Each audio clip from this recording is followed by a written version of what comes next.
सुभान अल्लाह। बताओ मेरी कौम के नौजवानों, लल्ला इधर देखो, कितने नौजवान हो जो कल से माँ बाप की इज्जत करोगे? जरा हाथ उठाओ तो। माशाअल्लाह सारे नौजवान माँ बाप की इज्जत करोगे। आज के बाद मत कहना कि जलसों से कोई फायदा नहीं होता, ठीक है? ये जलसे नहीं होते तो मुस्कान को भी अल्लाह अकबर याद नहीं होता, ये उलमा नहीं होते। मैं तो हमेशा बुरा मत मानिएगा मेरी बात को, मैं तो कहता हूँ ये भारत की जमीन जो आजाद हुई अंग्रेजों की गुलामी से, मालूम है ये किस आलिम दीन की मोहब्बत का नतीजा है?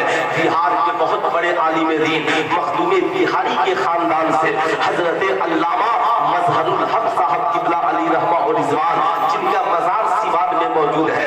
गांधी जी को जब पूरे भारत में कहीं जमीन नहीं मिली, न गुजरात वालों ने जमीन दी, न मुंबई वालों ने जमीन दी, जब कहीं जमीन नहीं मिली पटना पहुंचे मौलाना साहब के पास। क्यों? इसलिए कि लंदन में दोनों साथ में अफ्रीका में वकालत की पढ़ाई पढ़ते थे। कहा मौलाना साहब आप ही कोई बात बताओ, इस मसला हल कैसे होगा? आज भी देखिएगा कोई प्रॉब्लम हो तो लोग मौलाना साहब के पास पहुंचते हैं, जरा बहुत थक गया हूँ अब आप ही कोई हल निकालो। मौलाना मजहरुल हक साहब ने कहा गांधी जी एक्शन मत लीजिए, अब पटना में अंग्रेजों के खिलाफ मीटिंग के लिए एक घर बनाते हैं, अपनी जमीन लेकर मकान बनाया और नाम रखा सदाकत आश्रम। क्या नाम रखा? सदाकत। अब दोनों समझ रहे हैं ना सदाकत क्या है और आश्रम क्या है? सदाकत आश्रम। और भारत की आजादी की तहरीक बिहार से शुरू हुई। अब कोई कहे कि उलमा ने हम पे क्या किया है? अगर मौलाना ने गांधी जी को जमीन नहीं दी होती तो आज भारत के लाल किला पर तिरंगा नहीं लहराता। इसलिए साहिबों कभी अपनी तारीख को दोहराइए। आप कहते हो आलिमों ने क्या किया है, मैं कहता हूँ ठीक कहते हो। मौलाना ने क्या किया, हाफिज ने क्या किया, मुफ्ती ने क्या किया? साहिबों पूरा मत मानना, 99% बच्चे स्कूल और कॉलेज में पढ़ते हैं। आप ईमानदारी से बताओ बीए तक पढ़ने में 14 साल लगता है, 14 साल पढ़ने के बाद भी आपका बच्चा कामयाब नहीं होता। आप कभी कॉलेज में हिसाब लेने गए? बोलिए, कॉलेज में कभी हिसाब लेने गए हो? गाँव तो 2-4 झापड़ लगाकर भगा देगा, लेकिन मदरसे में 50 रुपया चंदा देगा। साल भर बाद आकर पूछेगा मौलाना उमर साहब इस साल कितने बच्चे हाफिज बने?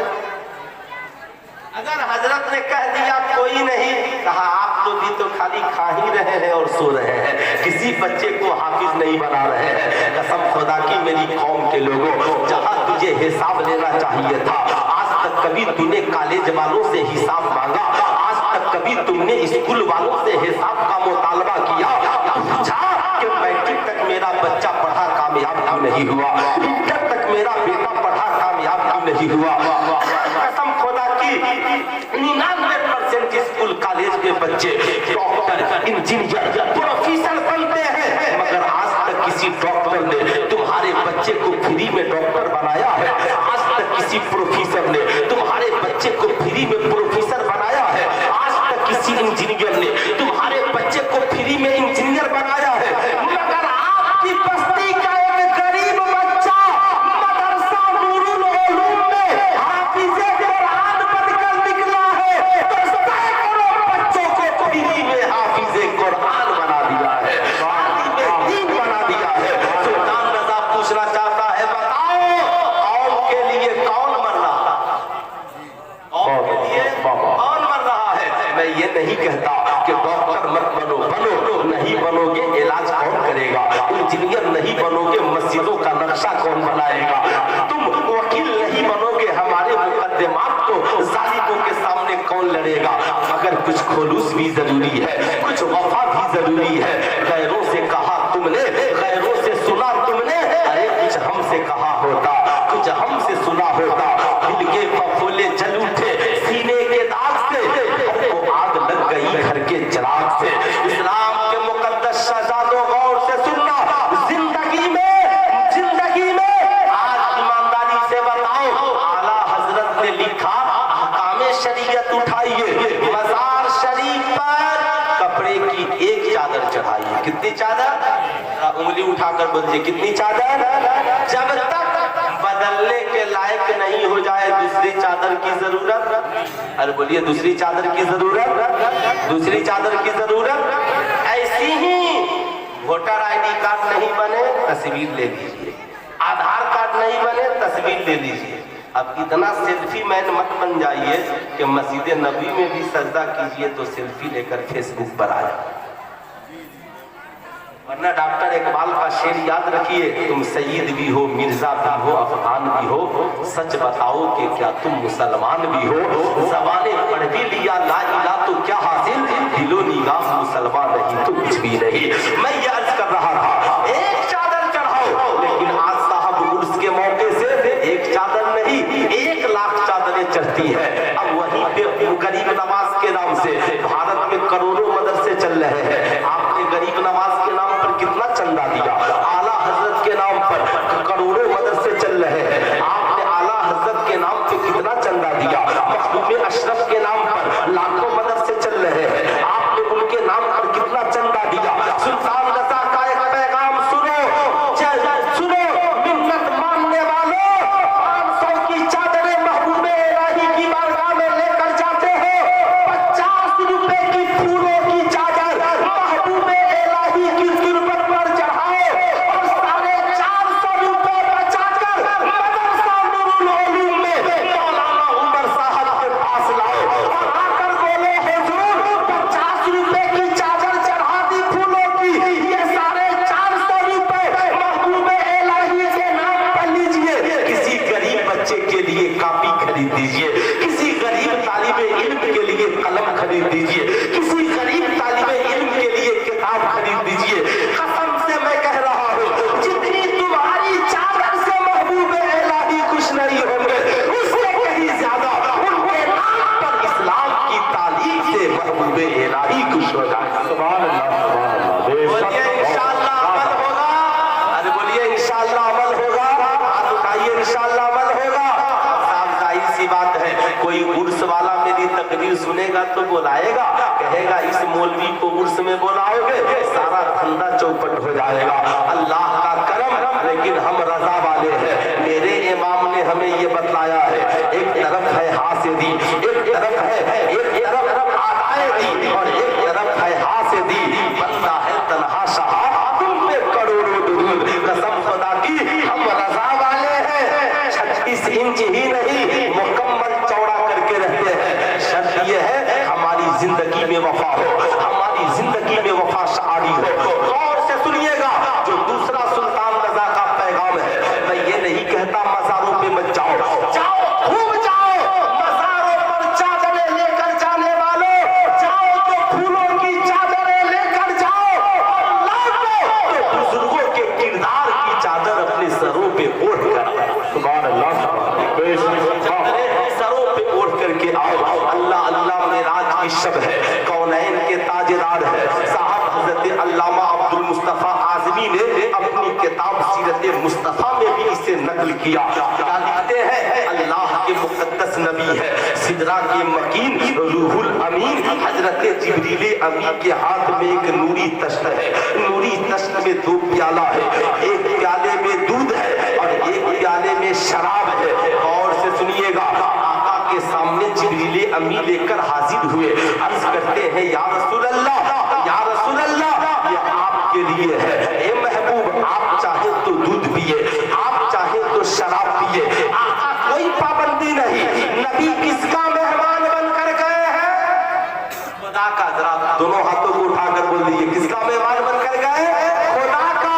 सामने दूध भी मौजूद है, सामने शराब भी मौजूद है, पाबंदी भी नहीं है। आप भी मेहमान बनकर जाते हो। शादी की पार्टियों में जाने वालों, बर्थडे पार्टियों में जाने वालों, दोस्तों की पार्टियों में जाने वालों, कॉलेज के एनुअल फंक्शन में जाने वालों, वीआईपी पार्टियों में जाने वालों, सुल्तान रज़ा के चंद जुमले याद करके जाओ। कसम खुदा की, जब जिब्रील अमीन ने पेश किया, या रसूल अल्लाह, आप चाहे तो दूध पिए, आप चाहे तो शराब पिए, मगर कौनैन के ताजदार है। आका शराब को छोड़ देते हैं, दूध का प्याला उठाते हैं, दूध को पी लेते हैं। जिब्रील अमीन मुस्कुराते हैं, अर्ज़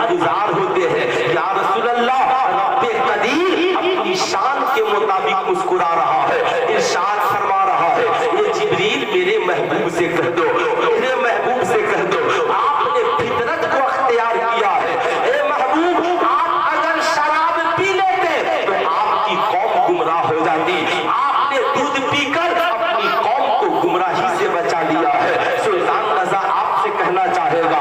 नबी खुदा का मेहमान बनकर गए, सामने शराब भी है, दूध भी है। नबी ने दूध को पिया और शराब को, या दोनों हाथों को उठाकर बोल दे, शराब को नबी ने छोड़ दिया। सुल्तान रजा का पैगाम सुनो, अल्लाह ने कानून बना दिया, मा आताकुमुर रसूलु फखुज़ूहु व मा नहाकुम अन्हु फंतहू।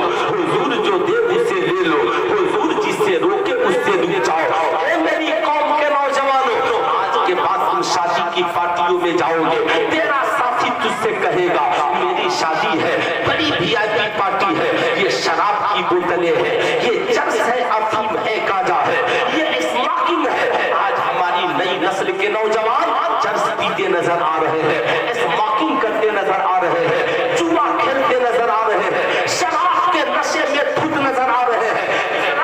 बेटियों, कॉलेज में जाकर के आज औरतें भी, लड़कियां भी शराब पीने लगी है। सुल्तान रजा आपसे अर्ज गुजार है, आज के बाद बर्थडे पार्टी में जाने वालों, दोस्तों की पार्टियों में जाने वालों, तेरा दोस्त तुझसे कहेगा मेरी वीआईपी पार्टी है, आज शराब पी लेते हैं, माज़अल्लाह उससे कह देना मेरे दोस्त दूध पिलाओगे पी लूंगा, पानी पिलाओगे पी लूंगा, शरबत पिलाओगे पी लूंगा, शहद पिलाओगे पी लूंगा, मगर शराब। दोनों हाथों को उठाकर बोले, शराब नहीं पीऊंगा। तेरा दोस्त उससे पूछेगा क्यों नहीं पिएगा, तुझे मेरी दोस्ती का वास्ता, कह देना दोस्त मैं तेरा दोस्त बाद में हूँ, और आमिना के लाल मुस्तफा जाने रहमत का गुलाम पहले हो। मेरे आका ने नहीं पिया, इसलिए हम गुलाम भी शराब, हाथों को उठाकर बोल दे, हम गुलाम भी शराब नहीं पिएंगे इंशाअल्लाह। साहबों मत कहना जलसों में पैगाम नहीं दिया जाता।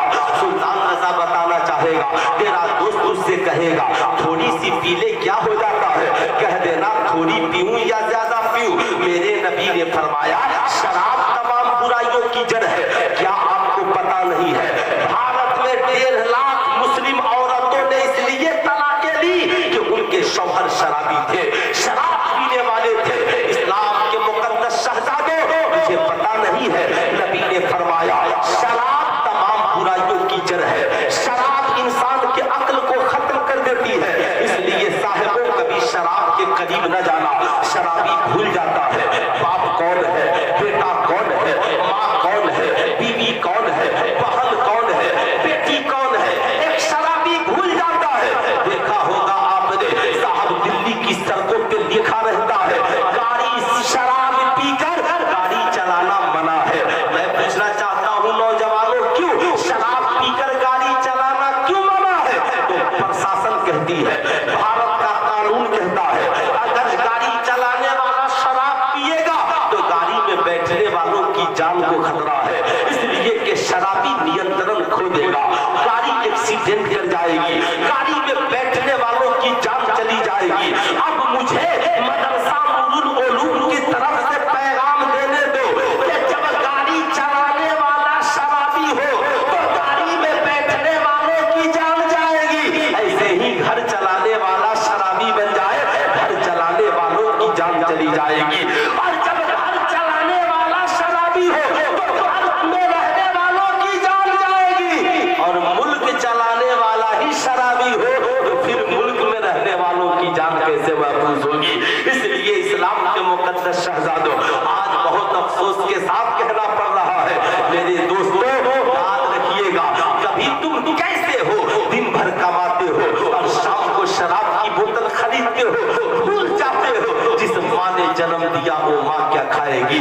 जो बीवी पूरी जिंदगी मेरे साथ गुजारने आई है वो मेरी बीवी क्या खाएगी। जो बच्चे मेरी कोख से जन्म लिए हैं, बताओ वो बच्चे क्या खाएंगे।